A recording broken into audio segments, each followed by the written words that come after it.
नमस्कार। निर्मला की कहानी में हमने जहाँ तक पढ़ लिया है, अब उसके आगे का शुरू करते हैं। मुंशी जी ने रोते हुए कहा। हम वहाँ से शुरू कर रहे हैं जब मनसाराम की तबीयत बहुत ज़्यादा ख़राब हो जाती है और मुंशी जी उसे हॉस्पिटल ले जाते हैं। वो मनसाराम से कहते हैं कि तुम घर चलो, वहाँ तुम्हें ज़्यादा आराम मिलेगा। लेकिन मन ही मन उन्हें ये डर भी होता है कि कहीं वो सच में हाँ ना बोल दे।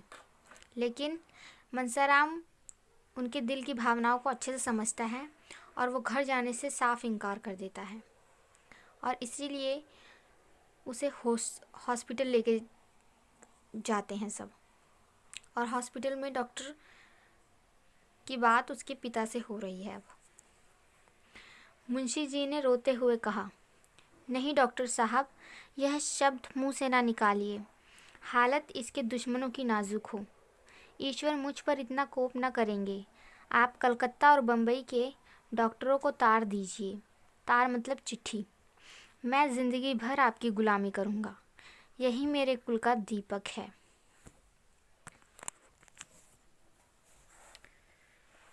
यही मेरे जीवन का आधार है।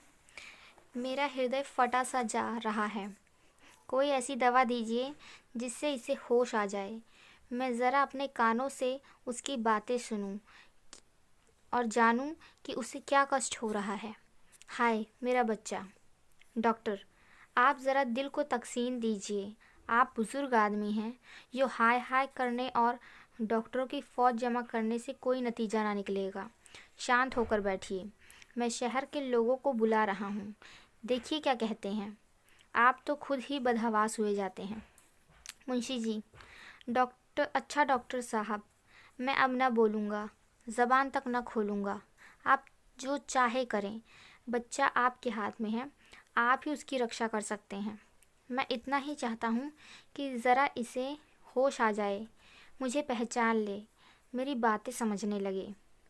क्या कोई ऐसी संजीवनी बूटी नहीं? मैं इससे दो चार बातें कर लेता। यह कहते कहते मुंशी जी आवेग में आकर मनसाराम से बोले, बेटा ज़रा आंखें खोलो, कैसा जी है? मैं तुम्हारे पास बैठा हुआ रो रहा हूँ। मुझे तुमसे कोई शिकायत नहीं है। मेरा दिल तुम्हारी ओर से साफ है। डॉक्टर, फिर आपने अनर्गल बातें करनी शुरू कर दी। अरे साहब, आप बच्चे नहीं हैं, बुज़ुर्ग आदमी हैं। ज़रा धैर्य से काम लीजिए। मुंशी जी, अच्छा डॉक्टर साहब, अब न बोलूँगा। खता हुई। आप जो चाहे कीजिए। मैं सब कुछ आप पर छोड़ देता हूँ। अगर कोई ऐसा उपाय नहीं है जिससे मैं इसे इतना समझा सकूं कि मेरा दिल साफ है। आप ही कह दीजिए डॉक्टर साहब, कह दीजिए। तुम्हारा अभागा पिता बैठा रो रहा है। उसका दिल तुम्हारी ओर से बिल्कुल साफ है। उसे कुछ भ्रम हुआ था, अब वह दूर हो गया है। बस इतना ही कह दीजिए। मैं और कुछ नहीं चाहता। मैं चुपचाप बैठा रहूँगा। ज़बान तक नहीं खोलता, लेकिन आप इतना ज़रूर कह दीजिए। डॉक्टर, ईश्वर के लिए बाबू साहब ज़रा सब्र कीजिए, वरना मुझे मजबूर होकर आपसे कहना पड़ेगा कि घर जाइए। मैं ज़रा दफ्तर में जाकर डॉक्टरों को खत लिख रहा हूँ। आप चुपचाप बैठे रहिएगा। निर्दयी डॉक्टर, जवान बेटी की यह दशा देखकर कौन पिता है जो धैर्य से काम लेगा? मुंशी जी बहुत गंभीर स्वभाव के मनुष्य थे। यह भी जानते थे कि इस वक्त हाय हाय मचाने से कोई नतीजा नहीं, लेकिन फिर भी इस समय शांत बैठना उनके लिए असंभव था। अगर दैव गति से यह बीमारी होती तो वह शांत हो सकते थे, दूसरों को समझा सकते थे, खुद डॉक्टरों को बुला सकते थे।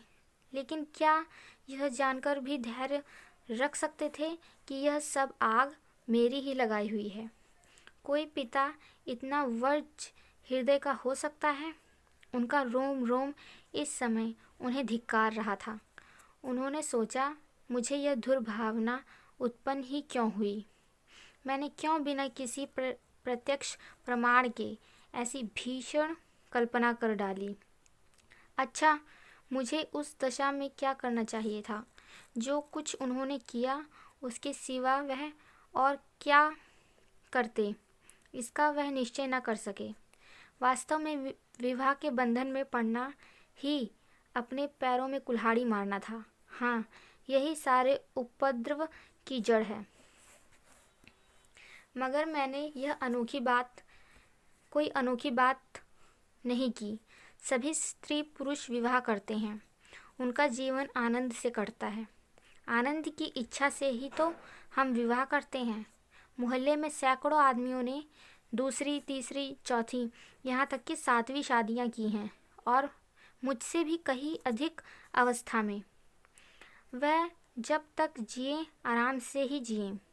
यह भी नहीं हुआ कि सभी स्त्री से पहले मर गए हों। दुहाज तिहाज होने पर भी कितने ही फिर रुड़वे हो गए। दुहाज तिहाज का मतलब है दूसरी और तीसरी शादी करने के बाद भी वो फिर से उनकी पत्नियां मर गईं। अगर मेरी जैसी दशा सबकी होती तो विवाह का नाम ही कौन लेता। मेरे पिताजी ने 55वें वर्ष में विवाह किया था और मेरे जन्म के समय उनकी अवस्था 60 से कम न थी। हाँ, इतनी बात ज़रूर है कि तब और अब में कुछ अंतर हो गया है। पहले स्त्रियां पढ़ी लिखी ना होती थीं। पति चाहे कैसा ही हो उसे पूज्य समझती थीं। यह बात है हो कि पुरुष सब कुछ देखकर भी बहयाई से काम लेता हो। अवश्य यही बात है। जब युवक वृद्धा के साथ प्रसन्न नहीं रह सकता तो युवतियां क्यों किसी वृद्ध के साथ प्रसन्न रहने लगी। वृद्धा मतलब बूढ़े व्यक्ति। लेकिन मैं तो कुछ ऐसा बूढ़ा न था। मुझे देखकर कोई 40 से अधिक नहीं बता सकता। कुछ भी हो, जवानी ढल जाने पर जवान औरत से विवाह करके कुछ न कुछ बेहयाई ज़रूर करनी पड़ती है, इसमें संदेह नहीं। स्त्री स्वभाव से लज्जाशील होती है। कुलटाओं की बात तो दूसरी है, पर साधारण स्त्री पुरुष से कहीं ज़्यादा संयमशील होती है। जोड़े का पति पाकर वह चाहे पर पुरुष से हंसी दिल्लगी कर ले, पर उसका मन शुद्ध रहता है। बेजोड़ विवाह हो जाने से वह चाहे किसी की ओर आंखें उठाकर ना देखे, पर उसका चित्त दुखी रहता है। वह पक्की दीवार है, उसमें सबरी का असर नहीं होता। यह कच्ची दीवार है और उसी वक्त तक खड़ी रहती है जब तक इस दीवार पर सबरी न चलाई जाए। इन्हीं विचारों में पड़े पड़े मुंशी जी को एक झपकी आ गई। मन के भावों ने तत्काल स्वप्न का रूप धारण कर लिया। क्या देखते हैं कि उनकी पहली स्त्री मनसाराम के सामने खड़ी कह रही है, स्वामी, यह तुमने क्या किया? जिस बालक को मैंने अपना रक्त पिला पिला कर पाला, उसको तुमने इतनी निर्दयता से मार डाला। ऐसे आदर्श चरित्र बालक पर तुमने इतना घोर कलंक लगा दिया। अब बैठे क्या बसूड़ते हो? तुमने उससे हाथ धो लिया। मैं तुम्हारे निर्दय हाथों से छीनकर उसे अपने साथ ले जाती हूँ। तुम तो इतने शक्की कभी न थे। क्या विवाह करते ही शक को भी गले बांध लिए?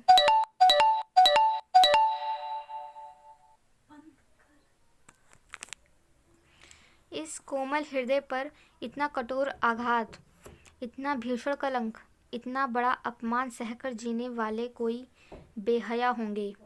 मेरा बेटा नहीं सह सकता। यह कहते कहते उसने बालक को गोद में उठा लिया और चली। मुंशी जी ने रोते हुए उसकी गोद से मनसाराम को छीनने के लिए हाथ बढ़ाया तो आंखें खुल गईं और डॉक्टर लाहिरी, डॉक्टर भाटिया आदि आधे दर्जन डॉक्टर उनको सामने खड़े दिखाई दिए। 3 दिन गुजर गए और मुंशी जी घर न आए। रुक्मणी दोनों वक्त अस्पताल जाती और मनसाराम को देख आती थी। दोनों लड़के भी जाते थे, पर निर्मला कैसे जाती? उसके पैरों में तो बेड़ियां पड़ी हुई थीं। वह मनसाराम की बीमारी का हालचाल जानने के लिए व्यग्र रहती थी। यदि रुक्मणी से कुछ पूछती थी तो ताने मिलते थे, और लड़कों से कुछ पूछती थी तो बेसिर पैर की बातें करने लगते थे। एक बार खुद जाकर देखने के लिए उसका चित्त व्याकुल हो रहा था। उसे यह भय होता था कि संदेह ने कहीं मुंशी जी के पुत्र प्रेम को शिथिल न कर दिया हो। शिथिल मतलब नष्ट या खत्म। कहीं उनकी कृपणता ही तो मनसाराम के अच्छे होने में बाधक नहीं हो रही। डॉक्टर किसी के सगे नहीं होते, उन्हें तो अपने पैसों से काम है। मुर्दा दोज़ख में जाए या बहिश्त में। उसके मन में प्रबल इच्छा होती थी कि जाकर अस्पताल के डॉक्टरों को 1000 की थैली देकर कहें, इन्हें बचा लीजिए, यह थैली आपकी भेंट है। पर उसके पास न तो इतने रुपए ही थे, न इतना साहस ही था। अब भी यदि वहाँ पहुँच सकती तो मनसाराम अच्छा हो जाता। उसकी जैसी सेवा शुश्रूषा होनी चाहिए, वैसी नहीं हो रही थी। नहीं तो क्या 3 दिन तक ज्वर ही ना उतरता। यह दैहिक ज्वर नहीं, मानसिक ज्वर है, और चित्त के शांत होने ही से इसका प्रकोप शांत हो सकता है। चित्त मतलब हृदय या दिल। अगर वह वहाँ रात भर बैठी रह सकती और मुंशी जी जरा भी मन मैला ना करते तो कदाचित मनसाराम को यह विश्वास हो जाता कि पिताजी का दिल साफ है और फिर अच्छे होने में देर न लगती। लेकिन ऐसा होगा? मुंशी जी उसे वहाँ देखकर प्रसन्नचित्त रह सकेंगे? क्या अब भी उनका दिल साफ नहीं हुआ? यहाँ से जाते समय तो ऐसे ज्ञात हुआ था कि वह अपने प्रमाद पर पछता रहे हैं। ऐसा तो न होगा कि उसके वहाँ जाते ही मुंशी जी का संदेह फिर भड़क उठे और वह अपने बेटे की जान लेकर ही छोड़े। इस दुविधा में पड़े पड़े 3 दिन गुजर गए और न घर का चूल्हा जला, न किसी ने कुछ खाया। लड़कों के लिए बाजार से पूरियां मंगा ली जाती थीं। रुक्मणी और निर्मला भूखी ही सो जाती थीं। उन्हें भोजन की इच्छा ही न होती। चौथे दिन जियाराम स्कूल से लौटा तो अस्पताल होता हुआ घर आया। निर्मला ने पूछा, क्यों भैया, अस्पताल भी गए थे? आज क्या हाल है? तुम्हारे भैया उठे या नहीं? जियाराम रुआसा होकर बोला, अम्मा जी, आज तो वह कुछ बोलते चालते ही न थे। चुपचाप चारपाई पर पड़े जोर जोर से हाथ पांव पटक रहे थे। निर्मला के चेहरे का रंग उड़ गया। घबरा कर पूछा, तुम्हारे बाबूजी वहाँ न थे? जियाराम, थे क्यों नहीं, आज वो बहुत रोते थे। निर्मला का कलेजा धक धक करने लगा। पूछा, डॉक्टर लोग वहाँ न थे? जियाराम, डॉक्टर भी खड़े थे और आपस में कुछ सलाह कर रहे थे। सबसे बड़ा सिविल सर्जन अंग्रेजी में कह रहा था कि मरीज की देह में कुछ ताज़ा खून डालना चाहिए। इस पर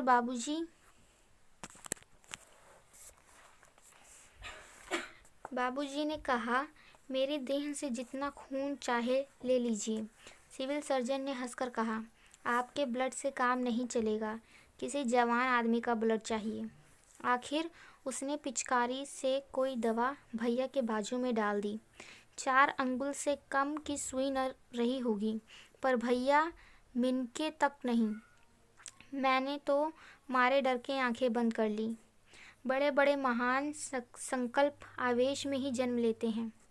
कहाँ तो निर्मला भय से सूखी जाती थी, कहाँ उसके मुंह पर दृढ़ संकल्प की आभा झलक पड़ी। उसने अपनी देह का ताज़ा खून देने का निश्चय कर लिया। अगर उसके रक्त से मनसाराम के प्राण बच जाएं, तो वह बड़ी खुशी से उनकी अंतिम बूंद तक दे डालेगी। अब जिसका जो जी चाहे समझे, वह कुछ परवाह ना करेगी। उसने जियाराम से कहा, तुम लपक कर एक इक्का बुला लो, मैं अस्पताल चलूँगी। जियाराम, वहाँ तो इस वक्त बहुत से आदमी होंगे, ज़रा रात हो जाने दीजिए। निर्मला, नहीं, तुम अभी इक्का बुला लो। जियाराम, कहीं बाबूजी बिगड़े ना। निर्मला, बिगड़ने दो, तुम अभी जाकर सवारी लाओ। जिया, मैं कह दूंगा, अम्मा जी ने मुझसे सवारी मंगाई थी। निर्मला, कह देना। जियाराम तो उधर तांगा लाने गया। इतनी देर में निर्मला ने सिर में कंघी की, जूड़ा बांधा, कपड़े बदले, आभूषण पहने, पान खाया और द्वार पर आकर तांगी की राह देखने लगी। रुक्मणी अपने कमरे में बैठी हुई थी। उसे इस तैयारी से आते देखकर बोली, कहाँ जाती हो बहू? निर्मला, ज़रा अस्पताल तक जाती हूँ। रुक्मणी, वहाँ जाकर क्या करोगी? निर्मला, कुछ नहीं करूँगी। क्या करने वाले तो भगवान हैं, देखने को जी चाहता है। रुक्मणी, मैं कहती हूँ मत जाओ। निर्मला ने विनीत भाव से कहा, अभी चली आऊँगी दीदी जी। जियाराम कह रहे हैं कि इस वक्त उनकी हालत अच्छी नहीं है। जी नहीं मानता, आप भी चलिए ना। रुक्मणी, मैं देख आई हूँ, इतना ही समझ लो कि अब बाहरी खून पहुँचाने पर ही जीवन की आशा है। कौन अपना ताज़ा खून देगा और क्यों देगा? उसमें भी तो प्राणों का भय है। निर्मला, इसीलिए तो मैं जाती हूँ। मेरे खून से क्या काम न चलेगा? रुक्मणी, चलेगा क्यों नहीं, जवान ही का तो खून चाहिए, लेकिन तुम्हारे खून से मनसाराम की जान बचे, इससे यह कहीं अच्छा है कि उसे पानी में बहा दिया जाए। तांगा आ गया। निर्मला और जियाराम दोनों जा बैठे। तांगा चला। रुक्मणी द्वार पर खड़ी देर तक रोती रही। आज पहली बार उसे निर्मला पर दया आई। उसका बस होता तो वह निर्मला को बांध रखती। करुणा और सहानुभूति का आवेश उसे कहाँ लिए जाता है। अब वह अप्रकट रूप से देख रही थी। आह, यह दुर्भाग्य की प्रेरणा है, यह सर्वनाश का मार्ग है। निर्मला अस्पताल पहुंची तो दीपक जल चुके थे। डॉक्टर लोग अपनी राय देकर विदा हो चुके थे। मनसाराम का ज्वर कुछ कम हो गया था। वह टकटकी लगाए हुए द्वार की ओर देख रहा था। उसकी दृष्टि उन्मुक्त आकाश की ओर लगी हुई थी, मानो किसी देवता की प्रतीक्षा कर रहा हो। वह कहाँ है, किस दिशा में है, इसका उसे कुछ ज्ञान न था। सहसा निर्मला को देखते ही वह चौंक कर उठ बैठा। उसकी समाधि टूट गई। उसकी विलुप्त चेतना प्रदीप्त हो गई। उसे अपनी स्थिति का, अपनी दशा का ज्ञान हो गया, मानो कोई भूली हुई बात याद आ गई। उसने आंखें फाड़कर निर्मला को देखा और मुंह फेर लिया। एकाएक मुंशी जी तीव्र स्वर में बोले, तुम यहाँ क्या करने आई? निर्मला अवाक रह गई। वह बतलाए कि क्या करने आई। इतने सीधे से प्रश्न का भी वह क्या कोई जवाब दे सकी? वह क्या करने आई थी? इतना जटिल प्रश्न किसके सामने आया होगा? घर का आदमी बीमार है, उसे देखने आई है। यह क्या पूछने बिना पूछे मालूम नहीं हो सकता था? फिर प्रश्न क्यों? वह हतबुद्धि की तरह खड़ी रही, मानो संज्ञाहीन हो गई हो। उसने दोनों लड़कों से मुंशी जी के शोक और संताप की बातें सुनकर यह अनुमान किया था कि उनका दिल साफ हो गया है। अब उसे पता चला कि वह भ्रम था। हाँ, वह महाभ्रम था। मगर वह जानती कि आंसुओं की दृष्टि ने भी संदेह की अग्नि को शांत नहीं किया तो वह कदापि न आती। वह कुड़ कर मर जाती, घर से पाँव न निकालती। मुंशी जी ने फिर वही प्रश्न किया, तुम यहाँ क्यों आई? निर्मला ने निशंक भाव से उत्तर दिया, आप यहाँ क्या करने आए हैं? मुंशी जी के नथने फड़कने लगे। वह झल्लाकर चारपाई से उठे और निर्मला का हाथ पकड़कर बोले, तुम्हारे यहाँ आने की कोई ज़रूरत नहीं, जब मैं बुलाऊं तब आना, समझ गई? अरे यह क्या अनर्थ हुआ? मनसाराम, जो चारपाई से हिल भी नहीं सकता, उठकर खड़ा हो गया और निर्मला के पैरों पर गिरकर रोते हुए बोला, अम्मा जी, इस अभागे के लिए आपको व्यर्थ इतना कष्ट हुआ। मैं आपका स्नेह कभी ना भूलूंगा। ईश्वर से मेरी यही प्रार्थना है कि मेरा पुनर्जन्म आपके गर्भ से हो, जिससे मैं अपने ऋण से उऋण हो सकूं। ईश्वर जानता है, मैंने आपको विमाता नहीं समझा, मैं आपको अपनी माता समझता रहा। आपकी उम्र मुझसे बहुत ज़्यादा ना हो, लेकिन आप मेरी माता के स्थान पर थीं और मैंने आपको सदैव इसी दृष्टि से देखा। अब नहीं बोला जाता माता। अम्मा जी, क्षमा कीजिए, यह अंतिम भेंट है। निर्मला ने अश्रु प्रवाह को रोकते हुए कहा, तुम ऐसी बातें क्यों करते हो? 2-4 दिन में अच्छे हो जाओगे। मनसाराम ने क्षीण स्वर में कहा, अब जीने की इच्छा नहीं और न बोलने की शक्ति ही है। यह कहते कहते मनसाराम अशक्त होकर वहीं जमीन पर लेट गया। निर्मला ने पति की ओर निर्भय नेत्रों से देखते हुए कहा, डॉक्टरों ने क्या सलाह दी? मुंशी जी सबके संग भांग खा गए हैं, कहते हैं ताज़ा खून चाहिए। निर्मला, ताज़ा खून मिल जाए तो प्राण रक्षा हो सकती है। मुंशी जी ने निर्मला के तीव्र नेत्रों को देखकर कहा, मैं ईश्वर नहीं हूँ और ना ही डॉक्टर ही को ईश्वर समझता हूँ। निर्मला, ताज़ा खून तो ऐसी अलभ्य वस्तु नहीं। अलभ्य मतलब जो मिल न सके। मुंशी जी, आकाश के तारे भी तो अलभ्य नहीं। मुंह के सामने खंदक क्या चीज़ है? निर्मला, मैं अपना खून देने को तैयार हूँ, डॉक्टरों को बुलाइए।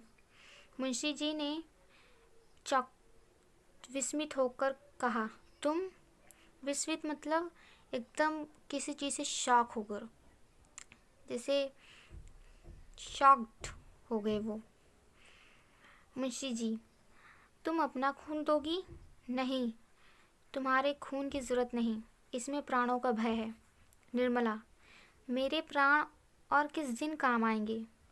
मुंशी जी ने सजल नेत्र होकर कहा, नहीं निर्मला, उसका मूल्य अब मेरी निगाहों में बहुत बढ़ गया है। आज तक वह मेरे भोग की वस्तु थी, आज से वह मेरी भक्ति की वस्तु है। मैंने तुम्हारे साथ बड़ा अन्याय किया है, मुझे क्षमा करो। जो कुछ होना था हो गया, किसी की कुछ न चली।